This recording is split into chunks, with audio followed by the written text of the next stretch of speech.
d'avoir accepté de participer à cette séance un petit peu particulière. Alors, pourquoi cette activité?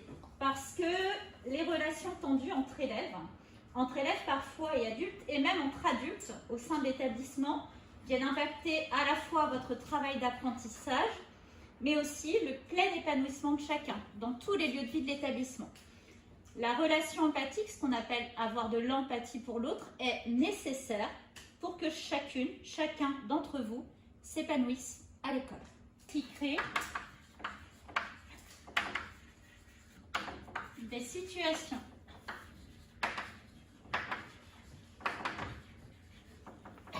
d'incompréhension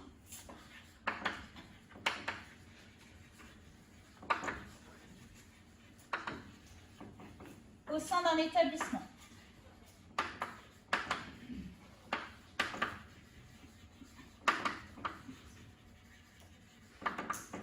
Deuxième question, qu'est-ce qui met en souffrance au sein ?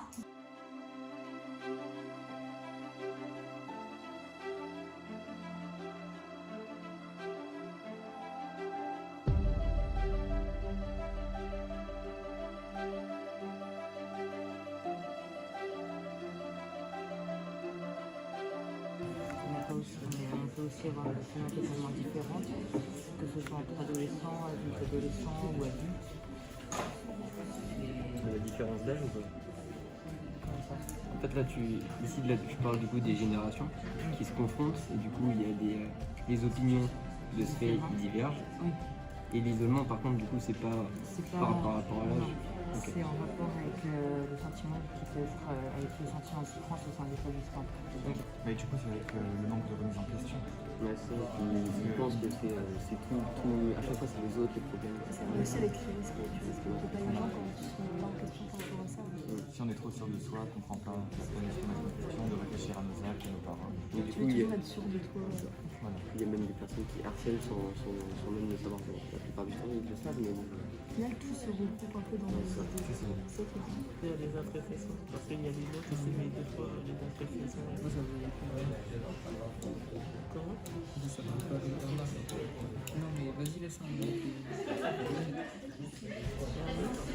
Non mais ça c'est genre les appréciations, tu sais, genre à côté de la main. Ça, c'est un peu général de lycée. Tu peux lire? Non.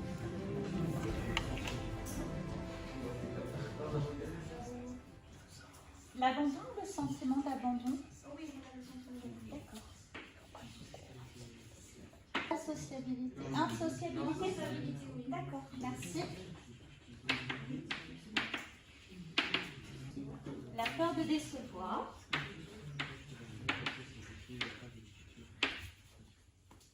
Claire? Pardon, Médélie.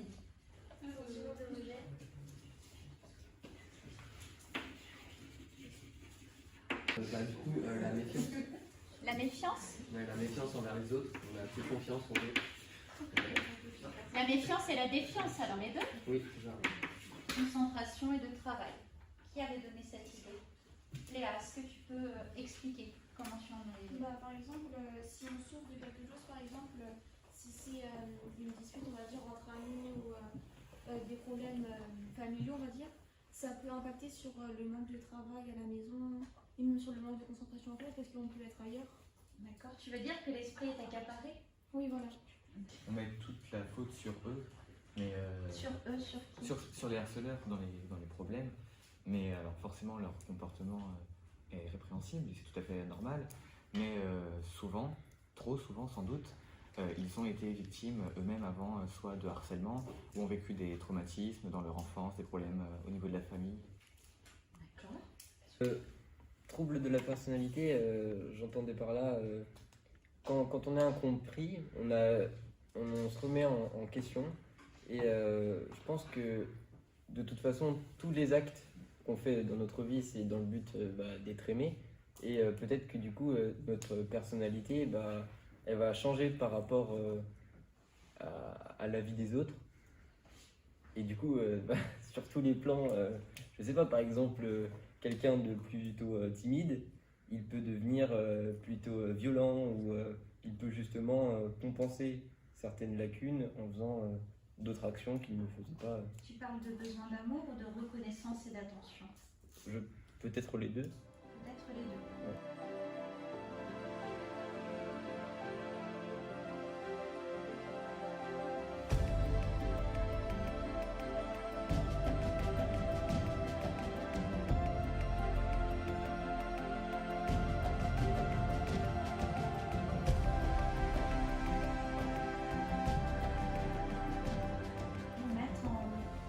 Demi-cercle de façon à ce que vous puissiez tous vous voir face au tableau avec vos feuilles. Et puis, je vais vous laisser échanger tous ensemble par rapport aux solutions que vous pourriez apporter face à ces situations d'incompréhension et de souffrance. J'ai mis former les membres de la communauté éducative parce que certains professeurs, par exemple, après de longues études, master par exemple, il n'y a pas d'obligation de suivre de formation particulière et on peut enseigner en tant que sans être titulaire, mais enseigner tout de même, et ils ne reçoivent aucune formation sur le plan comment parler avec les élèves, tout le plan psychologique qu'il y a. Donc c'est assez dommage, je pense, au final. Essayer d'aller vers les gens qui semblent mal mentalement, seuls, renfermés un peu sur eux-mêmes, qui se manquent beaucoup de critiques, etc. Je pense que ça peut les aider, et puis après, peut-être qu'il y a des gens qui sont un peu moins sociables, qui ça leur a peut-être pas du tout.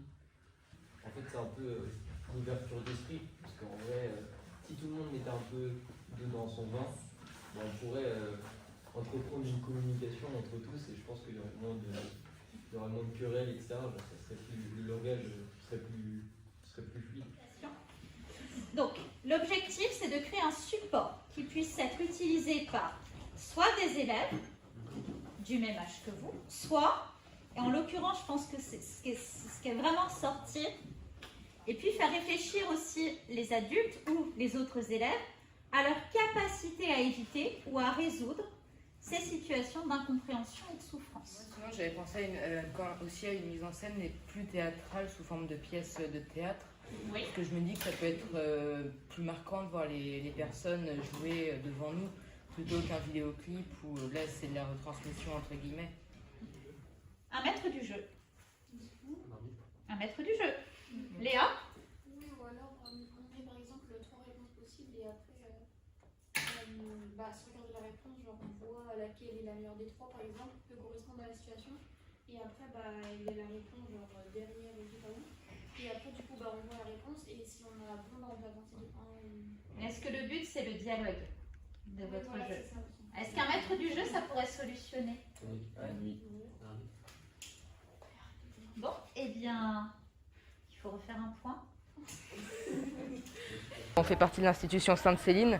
C'est un ensemble collège-lycée qui regroupe plusieurs classes très différentes. Donc on a des amitiés totalement différentes, les classes sont très variées et ça donne parfois lieu à des amitiés super particulières. On s'entend vraiment tous bien, il y a vraiment une très bonne ambiance. Au niveau des cours, il y a de l'entraide, il y a beaucoup d'empathie. Et c'est pour ça d'ailleurs qu'on a essayé de faire justement ce projet, car ça nous tenait à cœur et vraiment on avait envie de partager ce moment ensemble et on en est très fiers. On remercie d'ailleurs notre professeure, Madame Grisot, qui aura été l'initiateur de ce projet. Essentiellement, ce projet porte sur l'empathie. On essaye vraiment de voir de plus en plus de valeurs, etc. Et c'est vraiment justement une bonne remise en question sur nous-mêmes et c'est très enrichissant. On veut la pancarte. Marie.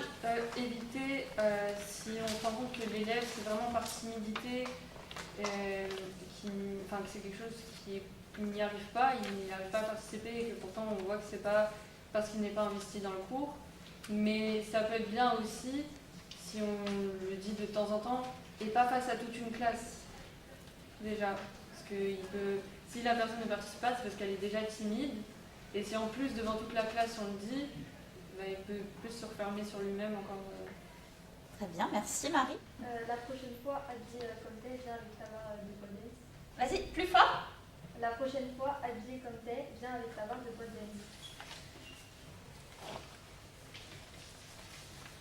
Top.